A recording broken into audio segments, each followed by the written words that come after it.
ما خرج من الدم عقيب الولد الأول عند أبي حنيفة وأبي يوسف رحمهم الله تعالى وقال محمد وزفر رحمهم الله تعالى من الولد الثاني ومن ولدت ولدين، اور وہ عورت جس نے دو بچے جنے، ومن ولدت، اور وہ عورت جس نے جنے، ولدین دو بچے، فی بطن واحد ایک ہی پیٹ میں، فنفاسها ما خرج من الدم، پس اس کا نفاس خون کے نکلنے کے بعد، پہلے بچے کے خون کے نکلنے کے بعد ہے۔ ومن ولدت ولدین، اور وہ عورت جس نے دو بچے جنے، فی بطن واحد ایک ہی پیٹ میں، فنفاسها، پس اس کا نفاس، ما خرج من الدم عقیب الولد الاول، پہلے بچے کے پیدا ہونے کے بعد سے ہے۔ لفظ بلفظ ترجمہ کریں گے، فنفاسها، پس اس کا نفاس، ما وہ ہے، خرج من الدم، جو نکلے گا یعنی خون، عقیب الولد الاول، پہلے بچے کے پیدا ہونے کے بعد، پہلے بچے کے بعد۔ اور دوسرا ترجمہ یہ بھی کر سکتے ہیں، فنفاسها، پس اس کا نفاس، ما خرج من الدم عقیب الولد الاول، پہلے بچے کے نکلنے کے خون سے ہے، پہلے بچے کے پیدا ہونے کے بعد جو خون نکلے تب سے اس کا نفاس ہے۔ عند ابی حنیفہ و ابی یوسف رحمہ اللہ تعالی، امام ابو حنیفہ اور امام ابو یوسف رحمۃ اللہ علیہ کے نزدیک، وقال محمد و ظفر، اور فرمائے امام محمد اور امام ظفر رحمہ اللہ تعالی نے، من الولد الثانی، دوسرے بچے سے نفاس ہے، دوسرے بچے سے نفاس ہے۔ کیا مطلب ہے؟ اس کا مطلب یہ ہے کہ ایک عورت ہے جس کے دو بچے پیدا ہو گئے، لیکن پہلا بچہ پیدا ہو گیا، اب ظاہر سی بات ہے جب دوسرا بچہ پیدا ہوگا تو اس کے آثار وغیرہ ہوں گے، اس کی علامتیں نشانیاں ہوں گی کہ بھائی دوسرا جڑوں ہاں جڑوں کے لیے ساتھ ساتھ ہی ہوں گے تقریباً، وہ تقریباً ساتھ ہی ہوتے ہیں، بعض اوقات میں تو ساتھ ہی ساتھ ہوتے ہیں، اور بعض اوقات تو ہوتے ہیں کہ بیچ میں تھوڑا سا وقفہ بھی ہو جاتا ہے، کبھی 15-20 منٹ، آدھا گھنٹہ، 1 گھنٹہ، 2 گھنٹے بھی ہو جاتا ہے وقفہ۔ بہرحال جتنا بھی وقفہ ہو جائے گا کوئی حرج نہیں، البتہ نفاس جو شروع ہوگا وہ پہلا بچہ جو ہی پیدا ہو جائے گا، اس کے پیدا ہونے کے بعد جو خون نکلے گا تب ہی سے نفاس شروع ہوگا۔ یہ تو امام ابو حنیفہ اور امام یوسف رحمۃ اللہ علیہ کے نزدیک ہے، لیکن امام محمد اور امام ظفر رحمۃ اللہ علیہ فرماتے کہ نہیں، جب دوسرا بچہ پیدا ہوگا اس کے بعد جو ہے نفاس کی مدت شروع ہوگی، اس کے بعد جو ہے وہ نفاس کا خون شمار ہوگا۔ ومن ولدت ولدین، اور وہ عورت جس نے دو بچے جنے، فی بطن واحد ایک ہی پیٹ میں، فنفاسها، پس اس کا نفاس، ما خرج من الدم، اس خون کے نکلنے سے ہے، عقیب الولد الاول، جو پہلے بچے کے بعد نکلتا ہے۔ امام ابو حنیفہ اور امام یوسف رحمۃ اللہ علیہ کے نزدیک، اور امام محمد اور امام ظفر رحمۃ اللہ فرماتے ہیں، من الولد الثانی، دوسرے بچے سے ہے۔ ہاں، عقیب نے بعد، دو پہلے بچے کے نکلنے کے بعد۔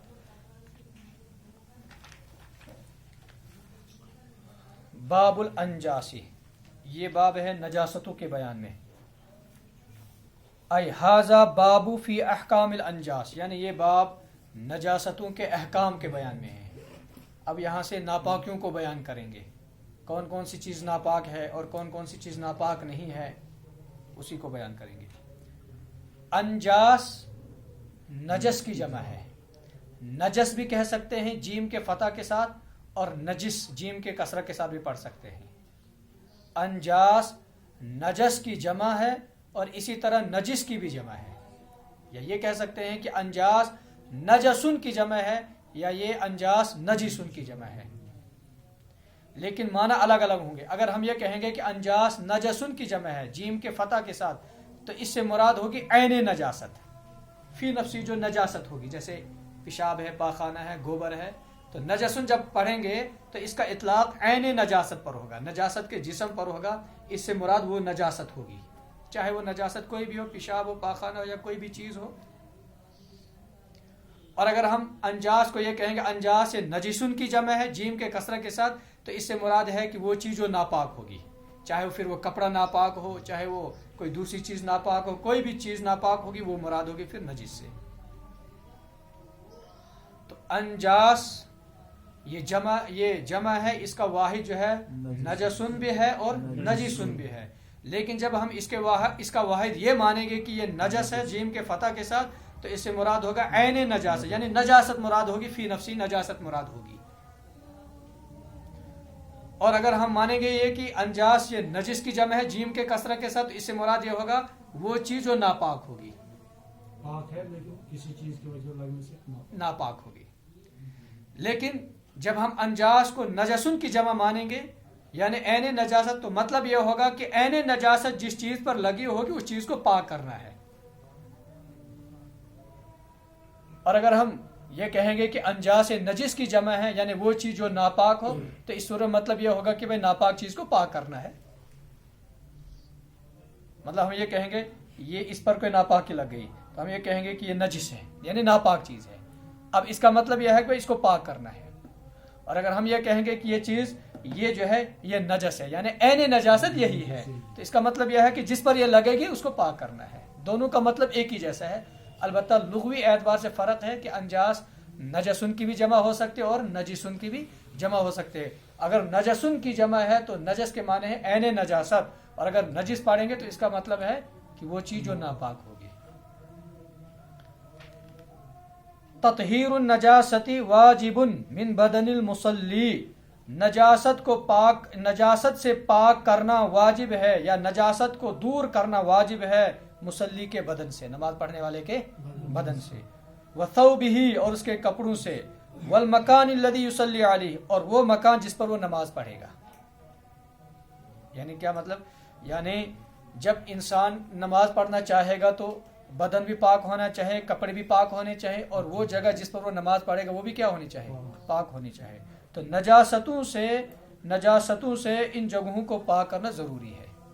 تطہیر النجاست، نجاست کو پاک کرنا، واجب من بدن المصلی، واجب ہے مصلی کے بدن سے، یعنی اگر نماز پڑھنے والے کے بدن پر کوئی ناپاکی لگی ہو تو اس کو دور کرنا واجب ہے، اس کو پاک صاف کرنا وہاں سے کیا ہے؟ واجب ہے۔ وثوبہ اور اس کے کپڑے کو صاف کرنا ضروری ہے۔ والمکان الذی یصلی علیہ اور وہ مکان جس پر کیا کر رہا ہے؟ نماز پڑھ رہا ہے۔ مکان سے مراد ہے جگہ، کہ جہاں پر بھی وہ نماز پڑھے گا وہ جگہ کیا ہونی چاہیے؟ پاک ہونی چاہیے۔ وَيَجُوزُ تَطْهِيرُ النَّجَاسَةِ بِالْمَاءِ اور جائز ہے نجاست کو پاک کرنا پانی سے، اور جائز ہے نجاست کو پاک کرنا، یہ ترجمہ ٹھیک نہیں ہوتا ہے، نجاست کو پاک کرنا، نجاست کیسے پاک ہوگی؟ وہ تو ناپاک ہے ہی۔ تو اس کا ترجمہ کریں گے اور جائز ہے نجاست کو دور کرنا پانی سے، اور جائز ہے ناپاکی کو دور کرنا پانی سے۔ وَبِكُلِّ مَائِعٍ طَاهِرٍ اور ہر بہنے والی پاک چیز سے، مائع کے معنی بہنے والی اور طاہرین کے معنی پاک، اور ہر اس چیز سے، ہر بہنے والی پاک چیز سے، یمکن ازالتها بہ کہ جس کے ذریعے سے اس کو زائل کرنا ممکن ہو، یعنی جس پاک بہنے والی چیز کے ذریعے سے اس ناپاکی کو دور کرنا ممکن ہو تو اس سے پاکی حاصل کرنا ضروری ہے۔ کل خلی جیسے کہ سرکہ ہے، وماء الوردی اور گلاب کا پانی ہے۔ مثلا یہ کہہ رہے ہیں کہ اگر ناپاکی لگ جائے کپڑے پر تو پانی سے دھونا چاہیے، پانی سے دور کرنا لازم ہے، اور اگر پانی نہ ہو تو بہنے والی کوئی پاک چیز ہونی چاہیے جس کے اندر رقت ہو اور سیلان پایا جاتا ہو۔ رقت ہو یعنی بہنے والی پاک چیز ہو، لیکن یہ ضروری نہیں ہے کہ بھائی اسی سے پاک کرنا ہے، بلکہ یہ کہہ رہے ہیں کہ بہنے والی بھی ہو، پاک ہو، بہنے والی ہو، لیکن ممکن بھی ہو نجاست کو دور کرنا اس سے، اور اگر ممکن ہے ہی نہیں تو پھر مثلا جو ہے سرکہ تو ہے لیکن وہ بہت گاڑھا ہے، سرکہ ہے بہت گاڑھا ہے تو اسے ناپاکی کو دور کیسے کیا جا سکتا ہے؟ اسی طریقے سے گلاب کا پانی ہے لیکن بہت گاڑھا پانی ہے تو اس سے ناپاکی کو دور نہیں کیا جا سکتا ہے۔ تو ناپاکی کو دور کرنا بھی ممکن ہو اس پاک بہنے والی چیز سے، تب ناپاکی کو دور کرنا اس سے جائز ہوگا۔ وَبِكُلِّ مَائِعٍ طَاهِرٍ اور ہر بہنے والی پاک چیز سے جس کے ذریعے سے اس کا زائل کرنا ممکن ہو، کل خلی جیسے کہ سرکہ ہے، وماء الورد اور گلاب کا پانی ہے۔ وَإِذَا أَصَابَتِ الْخُفَّ نَجَاسَةٌ اور جب لگ جائے خفین کو نجاست، خف کو نجاست، لہا جرمن ایسی نجاست جس کے لیے جرم تھا، یعنی جسم والی ناپاکی، جسم والی ناپاکی. مثلا جسم والی ناپاکی کیا ہے؟ جس کا جسم ہوتا ہے، جرم ہوتا ہے، جیسے پاخانہ ہے، گوبر ہے، لید ہے، جانوروں کی گندگی ہے، ان کے لیے جسم ہے، یعنی یہ دکھائی دینے والی چیز ہے، محسوس ہونے والی ناپاکی ہے یہ. اور بعض ناپاکی وہ ہے کہ جو محسوس ہونے والی نہیں، جیسے چھوٹا پیشاب ہے، چاہے وہ انسانوں کا پیشاب ہو چاہے وہ جانوروں کا پیشاب ہو، اس کا کوئی جسم ہے ہی، کیونکہ وہ دکھائی دینے والی ناپاکی ہے ہی نہیں. اگر وہ کپڑے پر لگ جائے گی، کپڑا سوکھ جائے گا تو پتہ ہی نہیں چلے گا کہ یہاں پر پیشاب لگا بھی ہے یا نہیں لگا ہے، نہیں پتہ چلے گا. اس کے بالمقابل اگر گوبر لگ جائے گا کپڑے پر، یا لید لگ جائے گی، یا کوئی مینگنی وغیرہ لگ جائے گی، تو نشان بھی رہے گا اور وہ ناپاکی بھی وہیں رہے گی، دور سے دکھے گا کہ بھائی یہ ناپاکی ہے. وَإِذَا أَصَابَتِ الْخُفَّ نَجَاسَةٌ، اور جب نجاست کو، اور جب خفین کو لگ جائے نجاست، لہا جرمن ایسی نجاست جس کے لیے کیا تھا؟ جسم تھا. فجفت پھر وہ ناپاکی سوکھ گئی. فدلکہ بالارض پس اس کو رگڑ دیا زمین کے ذریعے سے. جاز الصلاۃ فیہ نماز پڑھنا جائز ہے اس میں، نماز پڑھنا جائز ہے اس میں. کہہ رہے ہیں کہ اگر جسم والی نجاست خفین کو لگ جائے اور وہ سوکھ جائے، پھر زمین کے ذریعے سے اس کو کیا کر دیا ہم نے؟ رگڑ دیا، تو اس خف کو پہن کر نماز پڑھنا کیا ہے؟ جائز ہے. لیکن یہ تب ہے جب نجاست کے جو ناپاکی ہے اس کے جو اجزاء ہیں وہ اندر نہیں جانے چاہیے، جذب نہیں ہونے چاہیے. اگر اندر جذب ہو گئی ناپاکی تو پھر رگڑنے سے کام نہیں چلے گا، پھر تو دھونا ہی ہوگا. اور ایسی ناپاکی ہوتی بھی ہے نا، بسا اوقات جو ہے پاخانہ جو ہوتا ہے، گوبر جو ہوتا ہے وہ بالکل پتلا نہیں ہوتا، بلکہ موٹا ہوتا ہے اور سوکھا جیسا ہوتا ہے. اگر وہ کسی چیز پر گرے گا تو وہ ناپاکی جذب نہیں ہوگی اندر، بس وہیں سوکھ جائے گی اور نکل جائے گی وہاں سے. لیکن بسا اوقات وہ ناپاکی ایسی ہوتی ہے اس کے اندر تھوڑی سی وہ پتلا ہوتا ہے اور وہ کیا ہو جاتا ہے؟ جذب ہو جاتا ہے. اس کے جو اجزاء ہیں، اس کا جو جرم ہے وہ جذب ہو جاتا ہے، تو پھر وہ اس کو رگڑنے سے کام نہیں چلے گا، پھر تو دھونے سے ہی کام چلے گا. اور اگر ناپاکی جو وہ پتلی ہے پھر تو اس میں کوئی اختلاف ہے ہی نہیں، پھر تو پانی ہی کے ذریعے سے اس کو دھونا ہے. وَإِذَا أَصَابَتِ الْخُفَّ نَجَاسَةٌ اور جب خفین کو لگ جائے نجاست، ایسی نجاست لہا جرم جس کے لیے جسم ہے. فجفت پھر وہ سوکھ گئی ناپاکی. فدلکہ اور انہوں نے اس کو رگڑ دیا بالارض زمین کے ذریعے سے. جاز الصلاۃ فی نماز پڑھنا اس کے اندر کیا ہے؟ جائز ہے. والمنی نجس اور منی ناپاک ہے. اس کو ہم نجس نہیں پڑھیں گے، نجس نہیں پڑھیں گے. والمنی نجس، نجس نہیں پڑھیں گے بلکہ نجس پڑھیں گے. مراد ہوگی عین نجاست، یعنی منی مراد ہوگی اس سے.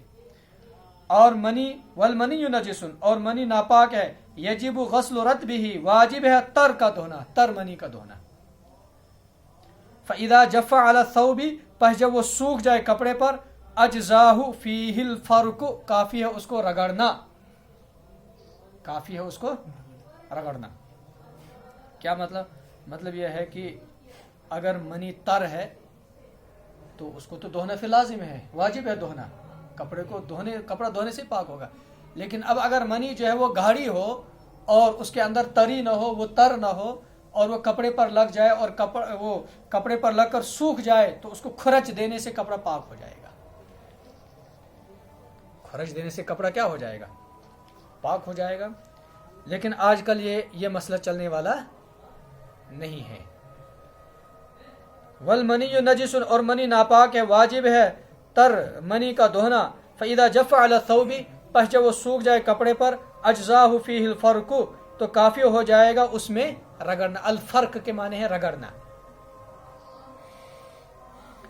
والنجاست اذا اصابت المرآۃ اور ناپاکی جب آئینے کو لگ جائے، شیشے کو لگ جائے، او السیف یا تلوار کو لگ جائے، اکتفا بمسحہما تو کافی ہے ان دونوں کو صاف کرنے کے ذریعے سے. یعنی کوئی بھی ناپاکی ہو، چاہے وہ تر ہو چاہے وہ سوکھی ہو، اگر وہ آئینے کو لگ جائے یا اسی طریقے سے تلوار و سیفہ تلوار کو لگ جائے ناپاکی تو کہتے اس کو دھونے کی ضرورت نہیں، بلکہ اس کو کیا کریں گے ہم صاف کرنے سے وہ پاک ہو جائے گی. کیوں؟ اس لیے کہ چاہے وہ ناپاکی جسم والی ہو چاہے وہ جسم والی نہ ہو، چاہے تر ہو چاہے کیا ہو گاڑی ہو، دونوں صورتوں میں نجاست کے جو اجزاء ہیں وہ اس نہ تو آئینے کے اندر جذب ہو جائیں گے اور نہ تو اس تلوار کے اندر جذب ہو جائیں گے. لہذا اس کو پانی سے دھونے کی کوئی ضرورت، اس کو کسی کپڑے سے یا گھاس وغیرہ سے یا زمین کے ذریعے سے جو ہے اس کو صاف کریں گے تو پاک ہو جائے گی، اور اگر پانی سے دھوئیں گے تو اچھا ہے، اس میں کوئی حرج نہیں. والنجاسۃ اذا اصابت المرآۃ، اور ناپاکی جب یہ آئینے کو لگ جائے او السیف یا تلوار کو لگ جائے، اکتفا بمسحہما، تو کافی ہے ان دونوں کو صاف کرنا، کافی ہے ان دونوں کو صاف کرنا بس.